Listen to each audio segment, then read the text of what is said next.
오늘 우리에게 주신 하나님 말씀은 베드로전서 1장 13절에서 16절 말씀입니다.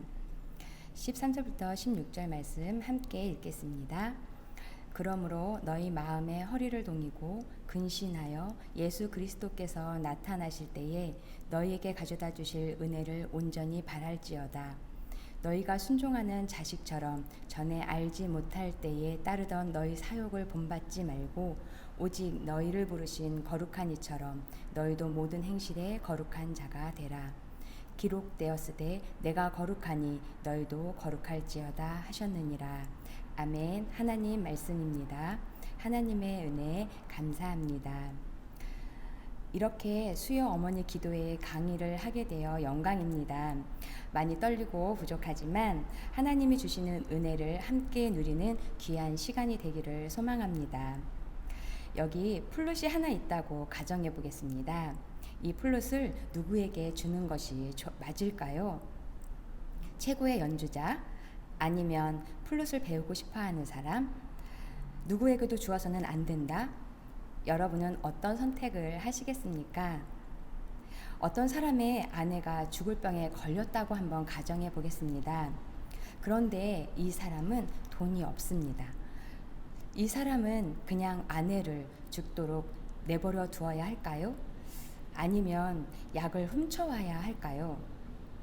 도덕적으로 살려 하니 손해를 감수해야 하고 어쩌면 큰 손해일 수 있는 감수 말입니다. 그렇다고 도덕성을 버리자니 마음에 가책이 생기고 일어나고 사람들의 손가락질을 받을 것이 두려운 것, 그것이 바로 도덕적 딜레마에 빠진다라고 합니다. 요즘 가정에서도 아마 이런 경험을 하실 것입니다. 코로나로 매일 함께 있고 매일 종일 붙어 있고 매일 부딪히며 사는 가족, 특히 자녀가 제일 왼수라고 하는데요. 그러나 원수를 사랑하라 하신 하나님 말씀에 우리의 마음은 딜레마에 빠지게 됩니다. 사실 우리 가정에 있는 자녀들은 성경 말씀에 나오는 그 원수랑은 차원이 다르지만 그러나 마음으로 힘들고 서로 미워하는 마음이 생기니 아마 그 근본은 비슷하지 않을까 싶습니다. 이런 도덕적 딜레마로부터 해답을 오늘 말씀을 통해 함께 찾고 해결해 나가 보도록 하겠습니다. 1937년 미국 하버드대 2학년이었던 전도 유망한 268명에 대해서 그들의 인생을 추적해 본 연구가 있었다고 합니다. 그것을 그랜트 연구라고 하는데요. 그랜트 연구의 결과는 학교 성적과 성공은 아무 상관이 없다라는 결과를 갖게 되었다고 합니다. 여기서 성공은 돈을 잘 벌고 명예를 가지고 권력을 가진 사람을 말하는 것이 아니라 자신의 삶의 만족도가 높은 삶, 즉 행복한 삶을 누리는 것을 말합니다. 이 연구에서 성공한 사람들의 특성을 나누어 보았는데요. 그것은 유머가 풍부한 사람, 남을 배려하는 사람, 친절한 사람, 옳고 그름을 잘 판단하는 사람, 즉 도덕성이 높은 사람이 성공했다는 결과를 낳았다는 것입니다. 여기서 알 수 있는 것은 똑똑한 사람은 많으나 도덕적인 사람은 그리 많지 않고 사람들은 도덕적인 사람을 참 좋아한다라는 것입니다. 우리 아이가 성공하기를 바라시나요? 우리 아이가 행복한 삶을 누리며 살기를 바라시나요? 그렇다면 우리 아이를 유머 있는 아이로, 남을 배려하는 아이로, 친절한 아이로, 옳고 그름을 잘 판단하는 아이로 키워야겠네요. 그런데 우리는 그런 성공하는 아이를 만들고자 이런 유머 있고 배려하며 친절하고 옳고 그름을 잘 판단하는 아이로 키울 수 있을까요? 우리 아이들을 이렇게 성공하는 아이, 유머와 배려, 친절과 옳고 그름을 잘 판단하는 아이로 키우기가 쉬울까요? 오늘 말씀 베드로전서 1장 15절에서 16절 말씀에 오직 너희를 부르신 거룩한 이처럼 너희도 모든 행실에 거룩한 자가 되라. 기록되었으되 내가 거룩하니 너희도 거룩할지어다 하셨느니라. 아멘. 그렇습니다. 오직 너희를 부르신 거룩한 이처럼 너희도 모든 행실을 거룩하게 하는 아이야말로 도덕성이 높은 아이가 된다고 생각합니다. 거룩하게 구별되게 살려고 하는 사람이 곧 다른 사람을 배려하고 친절하고 밝고 옳고 그름을 잘 판단할 거라고 생각합니다. 그렇기에 내가 거룩하니 너희도 거룩할지어다 라는 말씀과 같이 하나님의 거룩함을 닮아 거룩하게 구별되게 사는 아이는 도덕적 딜레마에서 성공하는 아이로 자라날 수 있다고 믿습니다. 우리 아이들이 거룩하신 하나님을 따라 거룩한 모습으로 살기를 소망합니다. 학교에서도 학원에서도 친구들과의 만남에서도 하나님을 닮은 거룩한 모습으로 지낼 때 참 성공을 이루는 우리 자녀들이 될 줄 믿습니다. 또한 우리 아이들이 교회에서만 거룩한 모습, 구별된 모습이 아니라 이 거룩한 모습이 어디에서든 이루어져야 한다는 것입니다. 우리 아이들에게 거룩하고 구별되게 살아야 한다고 말하기 전 우리의 모습을 한번 살펴볼까요? 예전 제가 사역하던 곳에서 초등학생 아이와 이야기를 하다가 우리 엄마는 2명이에요 라는 말을 듣게 되었습니다. 이 말이 여러분들에게는 어떻게 들리십니까? 사실 그 말에 제 마음은 이런 이야기를 어떻게 받아야 할까, 어떤 이야기를 해줘야 할지 머리가 무지 복잡해졌습니다. 제가 어떤 이야기를 시작해야겠다고 막 생각하고 있을 때 그 아이는 이렇게 이야기했습니다. 우리 엄마는 집에서의 엄마, 교회에서의 엄마가 다르다고 말입니다. 집에서의 엄마는 늘 화를 내고 짜증을 내고 공부하라고 소리치는 엄마인데 교회 집사님으로서의 엄마는 전혀 다르다고 하더라고요. 엄청 자상하고 다른 사람들에게는 친절하게 말하고 활짝 웃는 엄마라고, 그게 제일 서운하다고 그리고 속상하다고 하더라고요. 그러면서 나의 엄마인데 말이에요. 분명 이 말이 그 아이의 마지막 말이었고 언뜻 한숨과 씁쓸함을 나타내는 한 말이었습니다. 우리는 아이들이 성공한 삶, 행복한 삶을 살기를 바랍니다. 그렇지요? 그러나 우리 아이들의 미래는 지금 현재에 있습니다.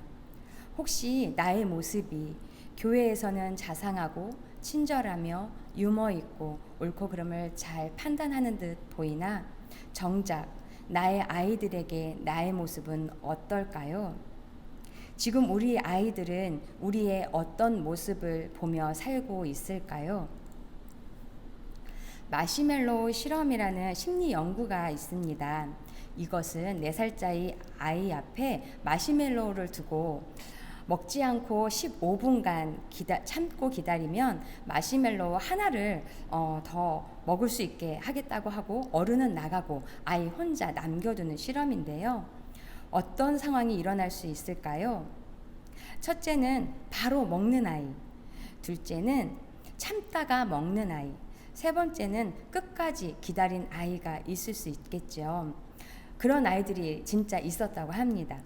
이 아이들을 15년 후에 다시 그들의 변화를, 그들의 삶의 변화를 관찰해 봤을 때 세 번째 끝까지 기다린 아이들이 우수한 대학 시험과 중년 이후 풍요한 삶을 사는 비율이 높았다고 합니다.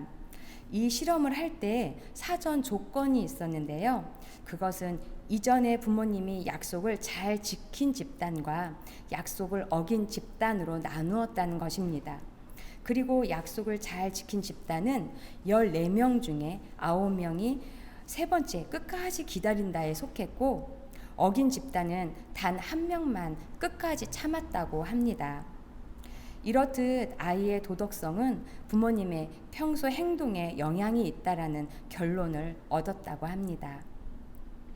우리는 어떤 부모일까요? 저는 이 실험에서 약속에 국한시키지 않고 아이들 앞에서의 나의 삶을 돌아보아야 한다고 생각합니다. 아이들에게는 사이좋게 지내라, 친절해라, 행복하길 바란다 라고 하지만 우리 아이들에게 그런 여건과 상황은 주어져 있을까요? 적어도 믿음이 있고 말씀으로 날마다 나의 마음에 허리를 동이고 하나님의 은혜를 구하는 부모님의 자녀들에게는 성공할 수 있는 행복한 삶을 살 수 있는 바탕이 주어진다고 믿습니다. 나의 습관을 따라 사는 것이 아니라 열심히 하나님과 함께 거룩하게 살려고 하는 부모의 자녀들은 행복한 삶을 이루며 살 거라 믿습니다. 아이들은 우리 부모님의 말로 변하거나 따르기보다 부모님들의 행동과 삶으로 배웁니다. 그렇기에 우리가 치열하게 믿음 생활을 하고 치열하게 기도하며 치열하게 하나님과 교제함으로 거룩하려 노력할 때 우리 아이들은 그 모습을 결코 그냥 보고 넘기는 것이 아니라 마음에 새겨 놓는다는 것을 기억해야 합니다. 부모인 우리들이 먼저 마음의 허리를 동이고 영적으로 깨어 있으려고 할 때 아이들은 알게 될 것입니다. 부모인 우리가 먼저 하나님의 은혜로 산다라고 고백하며 살 때 우리 아이들은 배우게 될 것입니다. 부모인 우리가 먼저 하나님을 닮아 거룩한 삶, 구별된 삶을 살려고 치열하게 노력할 때 아이들은 비로소 부모님의 마음을 깨닫게 될 것입니다. 그럴 때 우리 아이들은 부모가 굳이 말하지 않아도 부모님의 삶을 따라 살고 우리 자녀들은 결국 하나님이 기뻐하시는 성공의 삶, 행복을 누리는 삶을 살게 될 줄 믿습니다.